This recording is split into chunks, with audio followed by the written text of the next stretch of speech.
모두가 잘 알고 계시겠지만 이 안데르센 동화 중에 벌거벗은 임금님이라는 짧은 동화가 있습니다.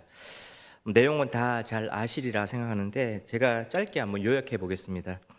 어느 나라에 옷을 너무나도 좋아하는 임금님이 있었습니다. 보통 왕들은 이 군사나 정치, 백성들의 삶에 관심을 두지만 이 임금은 오직 멋진 옷에만 관심이 있었습니다. 그 임금은 시간과 돈을 나라를 위해 쓰기보다 새로운 옷을 만드는데 아낌없이 사용했습니다. 그러던 어느 날 두 명의 사기꾼이 왕궁으로 찾아왔습니다. 그들은 자신들을 이 세계 최고의 직공이라고 소개하며 이렇게 말을 했습니다.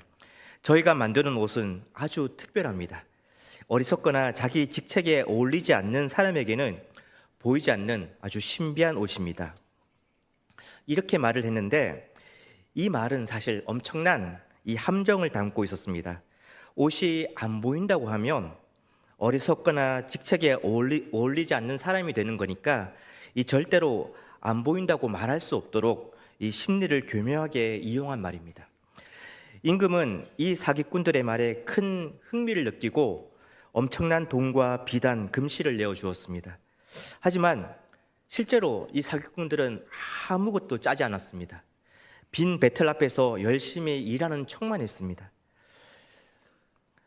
임금은 옷이 잘 만들어지고 있는지 확인하기 위해서 두 신하를 보냈는데 이 두 신하의 눈에는 이 허공에 가위질하고 배틀을 돌리는 모습만 보였고 이 옷의 형체는 전혀 볼 수 없었습니다.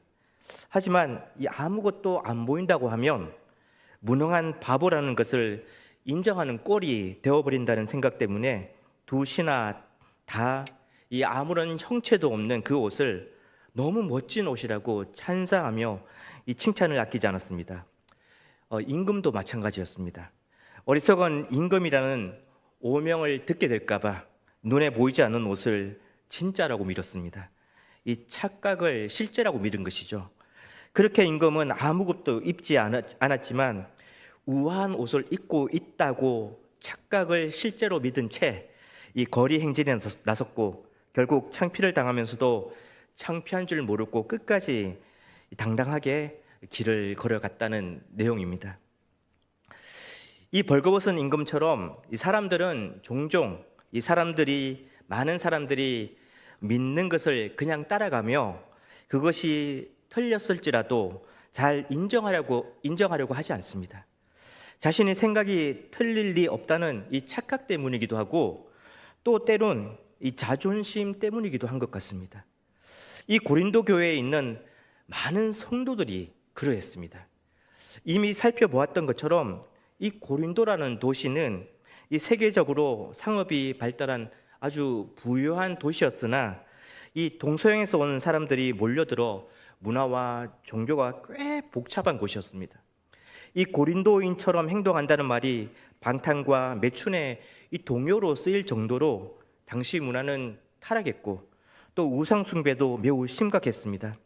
게다가 그곳 사람들은 이 철학에 대한 자부심도 매우 강했는데 헬라 철학의 영향을 받은 많은 사람들은 지혜, 논리, 수사, 언어 구사의 이 세련됨 등을 매우 중요하게 생각했습니다.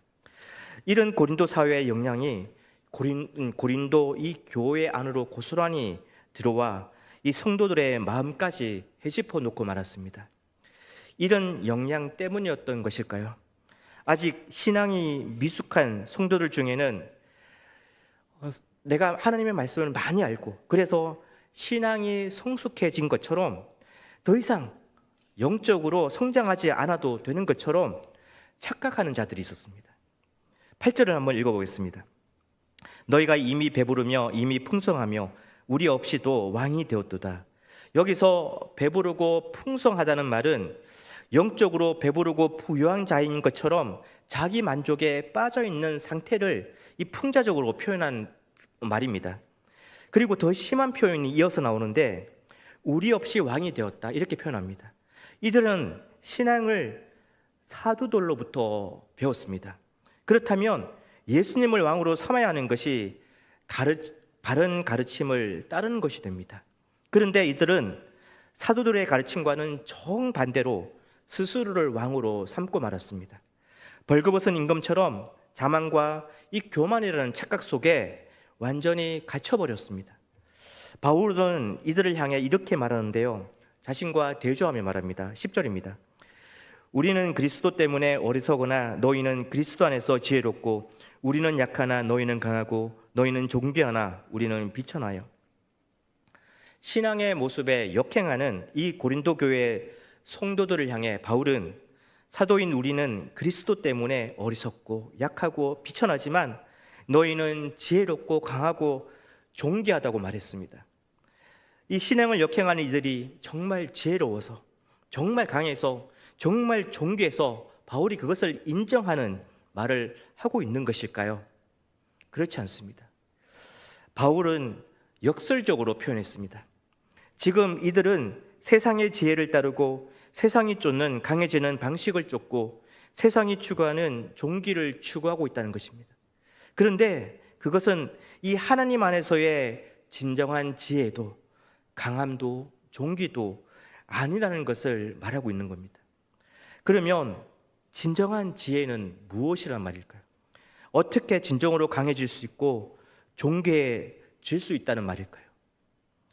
바울의 삶이 바로 그것을 뚜렷하게 보여줍니다. 우리 9절부터 13절까지 보면 바울이 어떠한 삶을 살았는지 요약하듯이 보여주고 있는데 9절을 한번 보겠습니다. 내가 생각하건대 하나님이 사도인 우리를 죽이기로 작정된 자같이 끄트머리에 두셨음에 우리는 세계 곧 천사와 사람에게 구경거리가 되었노라. 바울은 끄트머리에 처해 있다라고 말하고 있는데 이 말은 고통과 모욕과 조롱을 당하는 아주 낮은 자리, 가장 낮은 자리에 처하게 되었다는 말입니다. 그리고 구경거리가 되었다라고 또 표현을 하고 있는데 이 말은 이 극장이나 원형 경기장을 암시하고 있는 말입니다. 당시 이 원형 경기장에서는 죄수들과 맹수들 사이에 또 죄수들끼리 서로 죽고 죽이는 싸움이 벌어지곤 했었는데 많은 사람들은 이 장면을 구경하며 즐기고 환호했습니다. 바로 바울 자신의 모습이 이런 구경거리가 되어 목숨을 건 싸움을 싸워야 하는 죄수와 비슷하다는 것입니다. 그리고 어리석고 약하고 비천하고 줄이고 목마르고 헐벗고 얻어맞고 정처 없이 떠돌아다니며 모욕과 박해와 비방을 받는 듯 세상의 더러운 것과 만물의 찌꺼기처럼 되었다고 그렇게 표현했습니다. 여기서 더러운 것은 청소를 하고 난 후 이 남은 오물을 의미합니다. 그리고 만물의 찌꺼기는 이 옷이나 물건 또는 이 사람 몸에 있는 때를 의미합니다. 바울이 자신을 이렇게 표현했는데 참 비참한 모습이지 않습니까? 지금 바울이 이 말을 하면서 자신의 신세를 한탄하고 있는 것일까요? 자신의 이런 비참한 삶을 비관하고 있는 것일까요? 그렇지 않습니다. 당시 세상에 찌들어 살고 있는 고린도 사람들의 관점에서 보면 바울은 그렇게 보인다는 것입니다. 그런데 바로 여기에 신앙의 역설이 숨어 있습니다. 바울은 낮아져야 높아지고 죽어야 살고 비워져야 채워지는 이 복음에 담긴 비밀을 너무나 잘 알고 있었던 것입니다. 고린도후서 12장 9절에서 10절을 한번 보실까요? 나에게 이르시기를 내 은혜가 내게 족하도다. 이는 내 능력이 약한 데서 온전하여 짐이라 하신지라. 그러므로 도리어 크게 기뻐함으로 나의 여러 약한 것들에 대하여 자랑하리니 이는 그리스도의 능력이 내게 머물게 하려 함이라.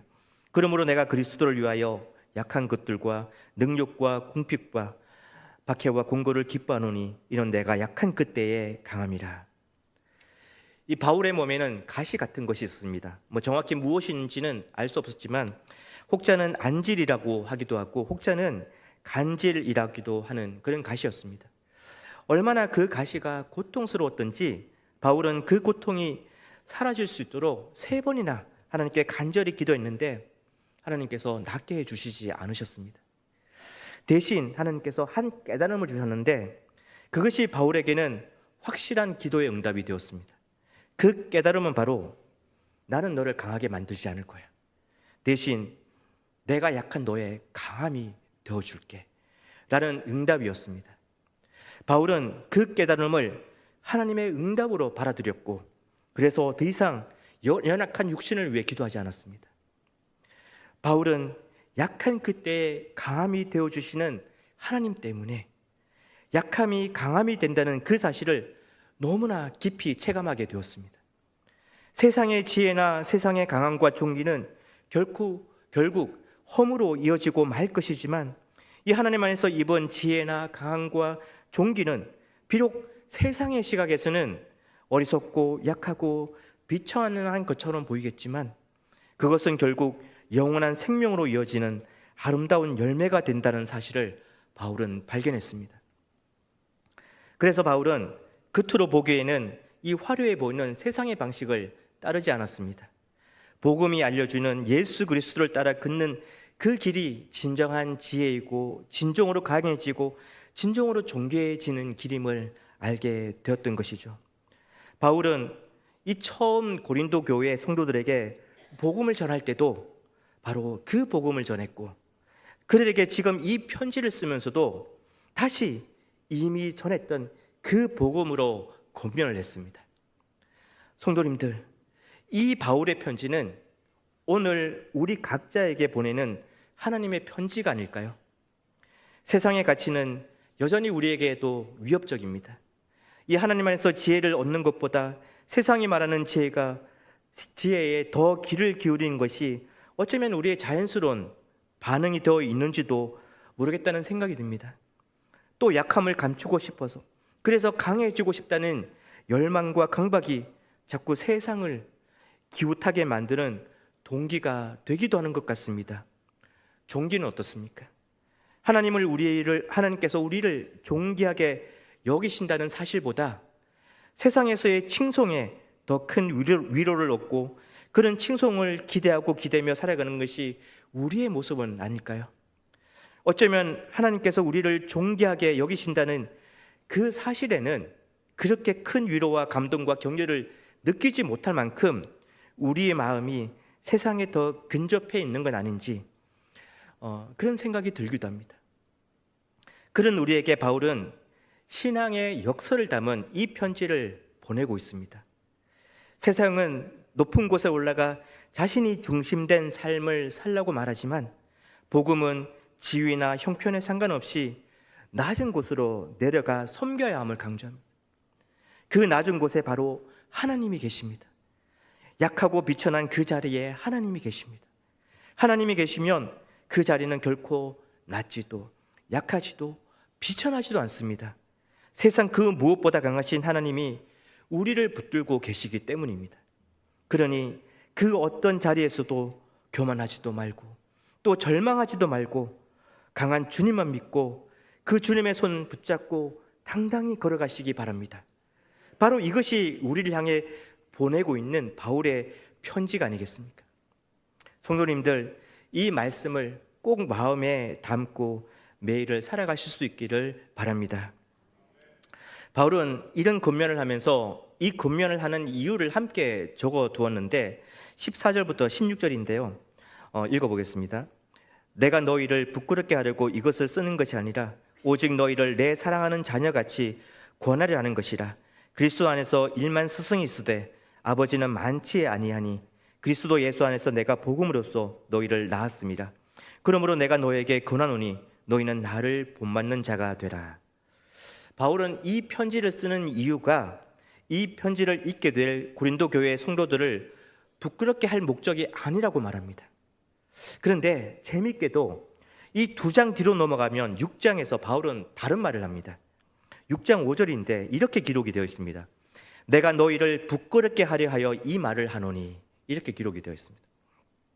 마치 여기서는 부끄럽게 할 목적으로 편지를 쓰는 듯한 표현을 합니다.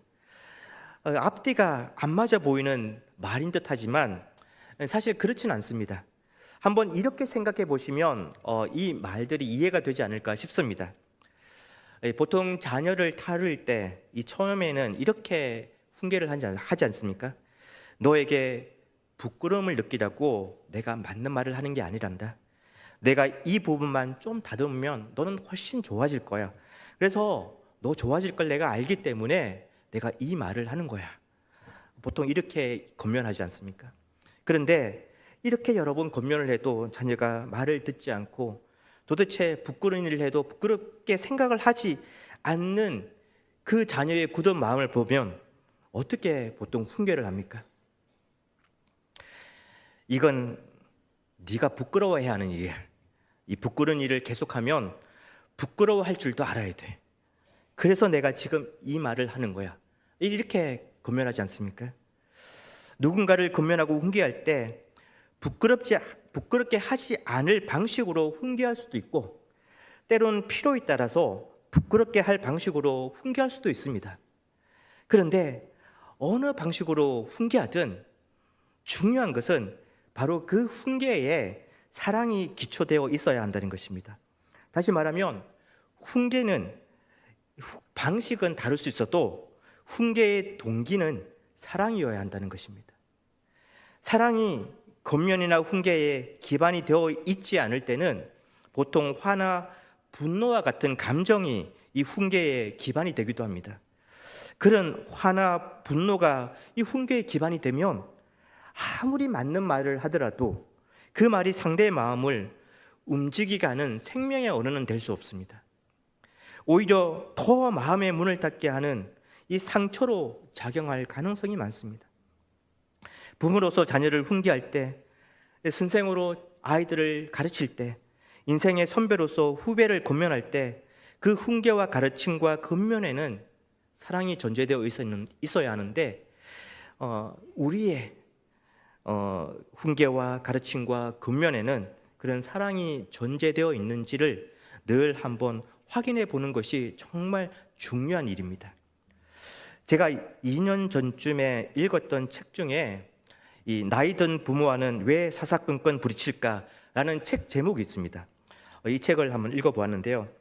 연세가 높으신 부모의 심리를 9가지로 분석해서 실제 벌어지고 있는 갈등의 사례들과 이 해법을 제공하고 있는 책입니다. 기회가 되신다면 꼭 한번 읽어보시면 아마 도움이 많이 되실 거라고 생각이 드는데요. 제가 이런 책을 읽었다고 해서 오해는 하지 않으셨으면 좋겠습니다. 제가 부모님과 관계적 어려움이 있어서 이런 책을 읽게 된 것은 아닙니다. 일단 저는 부모님이 안 계시고요. 또 장모님만 살아계시지만 무척 관계가 좋습니다.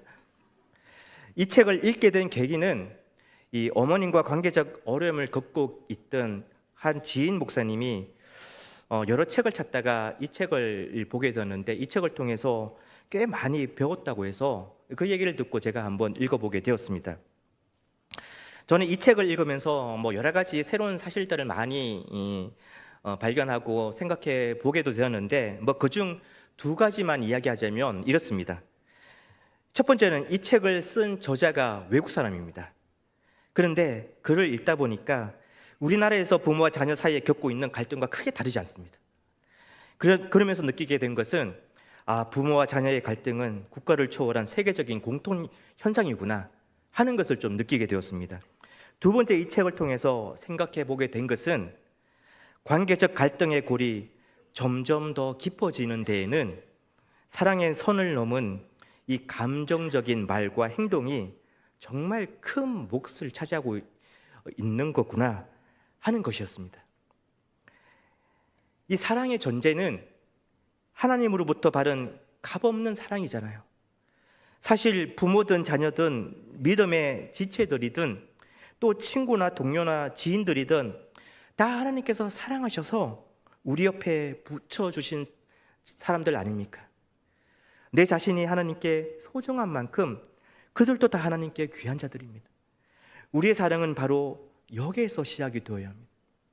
아버지신 하나님으로부터 값없이 얻게 된 자녀됨의 은혜와 사랑, 또 우리 모두가 하나님의 소유이고 하나님께서 나를 소중히 여기시는 만큼 남도 소중히 여기신다는 사실, 우리의 사랑은 이 사실에 기초되어야 한다는 것입니다.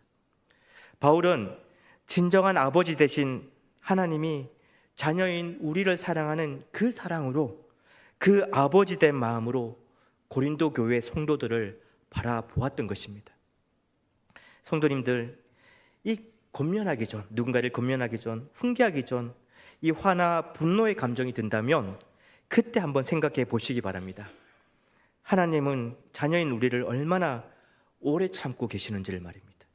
그리고 얼마나 사랑과 인격으로 대하시는지를 말입니다. 나를 사랑하시지만 똑같이 내 옆에 있는 사람도 얼마나 사랑하시는지를 말입니다. 그 주님의 사랑이 우리의 마음에 존재되어 있어야 한 사람을 살리는 생명의 언어가 우리의 입으로부터, 우리의 마음으로부터 흘러가게 된다는 그 사실을 꼭 기억하셨으면 좋겠습니다. 바울은 고린도 교회 성도들을 교훈하기 위해 이 당장이라도 달려가고 싶었습니다. 19절에 보면 주께서 허락하시면 내가 너에게 속히 나아가서 라고 말을 했는데, 이 말 속에 이 당장이라도 달려가고 싶은 그 바울의 심정이 고스란히 녹아 있습니다. 하지만 아직은 주님께서 이 바울이 고린도에 가는 것을 허락하시지 않은 것으로 보입니다. 그래서 바울은 그 교회 성도들을 돕기 위해서 영적 아들과 같은 신실한 디모데를 보냈습니다. 17절을 한번 읽어보겠습니다. 이로 말미암아 내가 주 안에서 내 사랑하고 신실한 아들 디모데를 너에게 보내었으니 그가 너희로 하여금 그리스도 예수 안에서 나의 행사 곧 내가 각처 각 교회에서 가르치는 것을 생각나게 하리라. 바울은 디모데를 보내며 그가 어떠한 일을 하게 될 것인가를 적어두었는데, 그것은 바로 바울이 이미 가르쳤던 것을 생각나게 하는 일, 이것을 바로 디모데가 할 일이라고 말했습니다. 이 앞으로 디모데가 고린도 교회 성도들에게 가르칠 것은 뭔가 새로운 일들이 아니었습니다. 뭔가 새로운 가르침이 아니었습니다. 이미 바울이 전하며 가르쳤던 복음에 가는 것입니다. 이미 알고 있는 내용입니다. 충분히 알고 있는 그 내용입니다. 그런데 연약한 인간은 자꾸 잊어버립니다. 떠올려야 할 때 떠올리지 못하고 붙들어야 할 때 붙들지를 못합니다. 그래서 예수님도 제자들에게 이렇게 말씀을 하셨습니다. 요한복음 14장 26절입니다. 보혜사 곧 아버지께서 내 이름으로 보내실 성령, 그가 너에게 모든 것을 가르치고 내가 너희에게 말한 모든 것을 생각나게 하리라. 이 성령님은 뭔가 한 번도 들어보지 못한 새로운 것을 가르치시는 것이 아니라 예수님께서 제자들에게 이미 가르치셨던 것들을 생각나게 하신다는 말씀이었습니다. 예수님의 제자인 베드로도 똑같은 말을 했는데, 베드로후서 1장 12절에서 15절을 한번 보겠습니다. 그러므로 너희가 이것을 알고 이미 있는 진리에 서 있으나 내가 항상 너희에게 생각나게 하려 하노라. 내가 이 장막에 있을 동안에 너희를 일깨워 생각나게 함이 옳은 줄로 여기노니 이는 우리 주 예수 그리스도께서 내게 지시하신 것 같이 나도 나의 장막을 벗어날 것이 임박한 줄을 알미라. 내가 힘써 너희로 하여금 내가 떠난 후에라도 어느 때나 이것을 생각나게 하려 하노라. 이 구절에 보면 생각나게 하려 한다는 말을 여러 번 쓰고 있습니다. 베드로 자신의 사역을 한마디로 표현했는데 그것이 바로 생각나게 하는 것이었습니다. 그러니까 성도라면 이미 들어서 알고 있는 진리, 즉 예수 그리스도가 유일한 소망이고 진리이고 삶의 전부라는 사실, 이 사실을 생각나게 하는 것이 바로 베드로 본인의 마지막 사명으로 여겼다는 말입니다. 그 당시를 한번 생각해 보면 이 그리스도인들에게도 정말 쉽게 소망이라는 단어를 떠올리기 어려운 나날을 보내고 있었을 것입니다. 그리스도인이라는 이름만으로도 손해, 불이익, 심지어 핍박까지 각오해야 하는 그런 상황이었습니다. 특히 함께 모여서 있었더라면 위안으로도 서로 주고받을 수 있었을 텐데 곳곳으로 흩어져 그 흩어진 곳에서 외롭게 삶을 일궈가야 했던 이 상황이었습니다. 그 상황에서 더더욱 믿음을 지키는 일이 얼마나 힘겨웠을까 하는 생각이 듭니다. 그 힘겨운 자리를 도대체 무엇이 견뎌낼 수 있게, 무엇이 이겨낼 수 있게 한단 말입니까? 베드로는 그 해답이 바로 복음밖에 없다고 확신했습니다. 이미 전해진 그 복음을 힘겨울 때마다 떠올리고 붙잡으면 그 복음이 힘을 일으켜 역경과 고난마저 뚫어버린다는 사실을 베드로는 이미 뼈저리게 경험했으니까요.